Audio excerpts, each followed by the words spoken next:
আসসালামু আলাইকুম everyone, welcome to বনুস blog. ওই দিন হঠাৎই মন চাইলো ঢাকার একটি ঐতিহ্যবাহী জায়গা ঘুরে আসার জন্য। যেই কথা সেই কাজ, বোনেরা মিলে চলে গেলাম ঢাকার ঐতিহ্যবাহী লালবাগ কেল্লায়।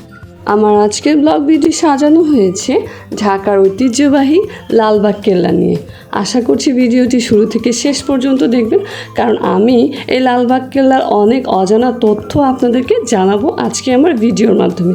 সেই সাথে জানিয়ে দিব এখানে কখন খোলা থাকে, কবে বন্ধ থাকে, সাপ্তাহিক ছুটির দিন, সব কিছু থাকবে আমার এই ভিডিওতে। তাই আশা আমার পুরো ভিডিওটি দেখবেন, কারণ আপনি যদি একটু ভিডিওটি টানেন তাহলে কিন্তু অনেক ইম্পর্ট্যান্ট ইনফরমেশান আপনি মিস করবেন। বাংলাদেশের প্রায় সব এই লালবাগ কেল্লাটিকে খুব ভালো করে চেনে, আর ঢাকা শহরে থাকে কিন্তু লালবাগ কেল্লা যায়নি এমন মানুষ কিন্তু না।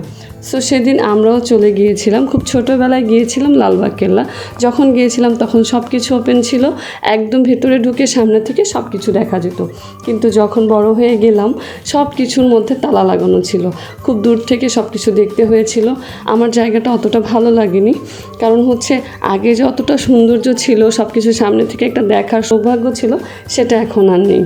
লালবাগ কেল্লা ঢুকতেই যেটা আপনার চোখে সবার আগে পড়বে সেটা হচ্ছে পরিবিবির সমাধি। এখানে পরিবিবি এবং তার ছোট বোন দুজনকে সমাধি দেওয়া হয়েছে। তাদের ঠিক সামনেই তার বাবা শায়েস্তা খাঁয়ের কবর ছিল। অনেকের মুখে শোনা এই কেল্লাটি নির্মাণের ক্ষেত্রে ব্যবহার করা হয়েছে মূল্যবান কষ্টি পাথর, যা এর আগে কখনোই বাংলাদেশে কোনো নির্মাণের ক্ষেত্রে ব্যবহার করা হয়নি।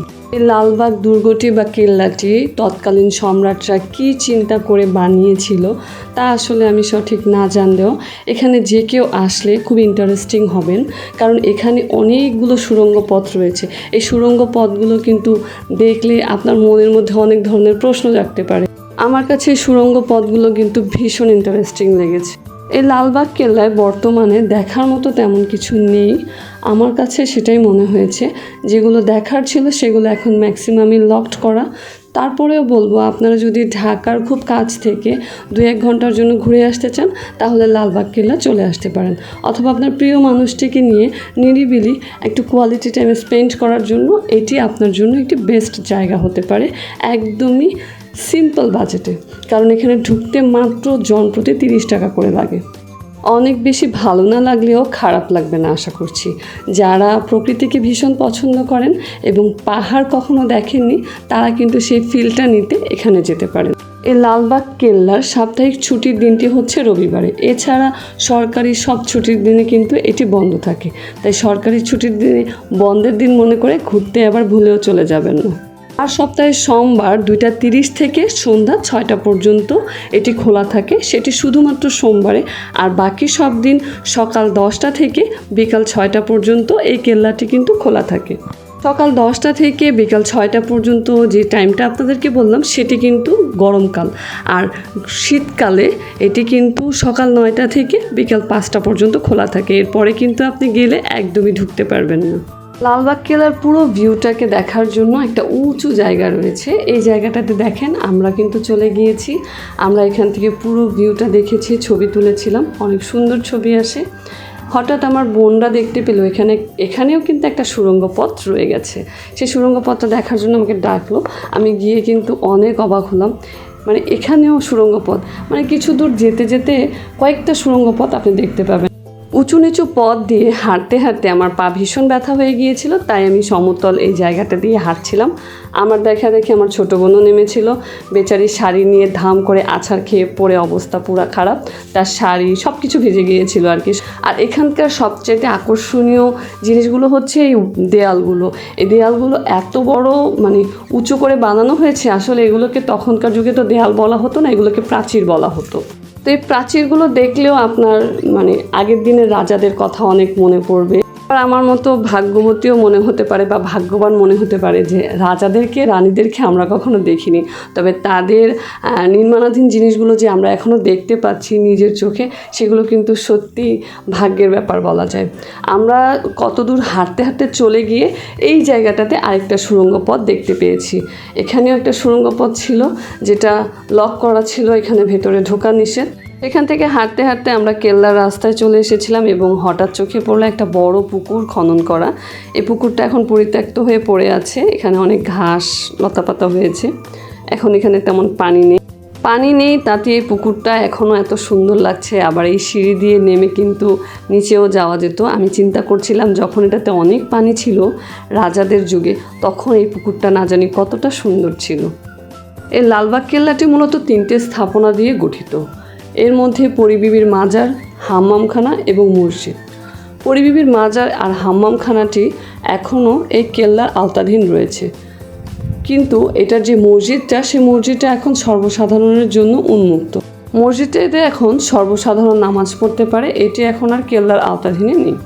আমরা এখন ধীরে ধীরে হাম্মামখানার ভেতরে ঢুকছিলাম। হাম্মামখানার ভেতরে যখন আপনি ঢুকবেন, এখানে বিশাল বড় করে একটা বোর্ড রয়েছে যেখানে বিস্তারিত সব কিছু দেওয়া আছে। এই হাম্মামখানার নিচতলাটি হচ্ছে মুঘল রাজাদের গোসলখানা, আর এটার দোতলায় হচ্ছে তাদের বিচারালয় এবং বিশ্রামাগার। এই হাম্মামখানারই একটা কর্নারে আঁকাবাঁকা করে একটা সিঁড়ি চলে গেছে, সেখানে উঠে কোনো লাভ হবে না, কারণ সেখানেও তারা বিশাল বড় একটা তালা ঝুলিয়ে রেখেছে। সিঁড়ি দিয়ে উঠে আবার সিঁড়ি দিয়ে নেমে যেতে হবে, কিছুই কিন্তু দেখতে পাবেন না। চলুন এখন আমরা জেনে নিই এই কেল্লাটিকে কেন অসমাপ্ত কেল্লা হিসেবে আখ্যায়িত করা হয়। বারবার কাজ শুরু করার পরেও কেন এই কেল্লাটির কাজ কমপ্লিট করা হয়নি। এই লালবাগ কেল্লাটি মুঘল আমলের একটি ঐতিহ্যবাহী নিদর্শন হিসেবে 1678 সালে তৎকালীন মুঘল সম্রাট আজম শাহ এটির নির্মাণ কাজ শুরু করেন। তিনি ছিলেন মুঘল সম্রাট আওরঙ্গজেবের পুত্র এবং সম্রাট শাহজাহানের নাতি। আর এই সম্রাট শাহজাহানকে চেনে না এমন একজনও খুঁজে পাওয়া যাবে না। পুরো বিশ্ব কিন্তু তাকে চেনে, কারণ তিনি দিল্লির আগ্রায় তার ভালোবাসার মানুষটির জন্য তাজমহল তৈরি করেছিলেন। তো আজম শাহ কেল্লার কাজ ধরার ঠিক 1 বছরের মাথায় তার পিতা তাকে দিল্লি থেকে খবর পাঠান দিল্লিতে চলে যাবার জন্য। তিনি তার পিতার ডাকে সাড়া দিয়ে দিল্লিতে চলে যান। কেল্লার কাজটি অসমাপ্ত হয়ে পড়ে রয়। আর এই অসমাপ্ত কেল্লার কাজ আদৌ কখনো কেউ সমাপ্ত করবে কি না তা নিয়ে সংশয় থেকে যায় তখন সবার মাঝে। বেশ কয়েক বছর পর 1680 সালে তৎকালীন নবাব শায়েস্তা খাঁ এই কেল্লাটির নির্মাণ কাজ পুনরায় শুরু করেন। তবে এই কেল্লাটির শুরুর দিকে কিন্তু লালবাগ কেল্লার নাম ছিল না, তখন এই কেল্লাটির নাম ছিল ওই এলাকার নামে আওরঙ্গাবাদ। 1844 সালে এলাকাটির নাম আওরঙ্গাবাদ বাদ দিয়ে লালবাগ কেল্লা রাখা হয়। এলাকার নামটি পরিবর্তনের সাথে সাথে কেল্লার নামটিও পরিবর্তন হয়ে লালবাগ কেল্লা নামে সবার কাছে পরিচিতি পাওয়া শুরু করে। শায়েস্তা খাঁ নিজে দুর্গটি নির্মাণ শুরুর 4 বছরের মাথায় এর কাজ আবারও বন্ধ করে দেন, কারণ দুর্গটি নির্মাণ চলাকালীন অবস্থায় শায়েস্তা খাঁয়ের মেয়ে পরিবিবি কোনো একটা অজানা দুর্ঘটনায় মৃত্যুবরণ করলে শায়েস্তা খাঁ তখন এই দুর্গটিকে অপয়া ভেবে সম্পূর্ণ কাজ বন্ধ করে দেন। আর মূলত সেই কারণেই এই দুর্গটি এখনও সবার কাছে অসমাপ্ত দুর্গ নামেই পরিচিত। চলুন এবার জানিয়ে দিচ্ছি কিভাবে যাবেন এই লালবাগ কেল্লায়। ঢাকার যে কোনো প্রান্ত থেকে আপনি রিকশায় করে চলে যেতে পারেন এই লালবাগ কেল্লায়, অথবা আপনি চাইলে গুলিস্তান থেকে মাজারের ঠিক অপোজিটে অনেক লেগুনা পাওয়া যায়, সেখানে উঠে আপনি কেল্লার মোড়ের ঠিক আগে নামবেন। 2 মিনিট হাঁটলেই লালবাগ কেল্লার গেটে পৌঁছে যাবেন। লেগুনার ভাড়া নেয় জনপ্রতি মাত্র 20 টাকা করে। যারা এখনও এই অসমাপ্ত দুর্গটিতে ঘুরতে যাননি তারা একবার হলেও ঘুরে আসতে পারেন, আশা করছি খারাপ লাগবে না। আমার আজকের ব্লগটি এখানেই শেষ হচ্ছে। ধন্যবাদ সবাইকে, আবারও দেখা হবে নতুন কোনো ব্লগে। আসসালামু আলাইকুম।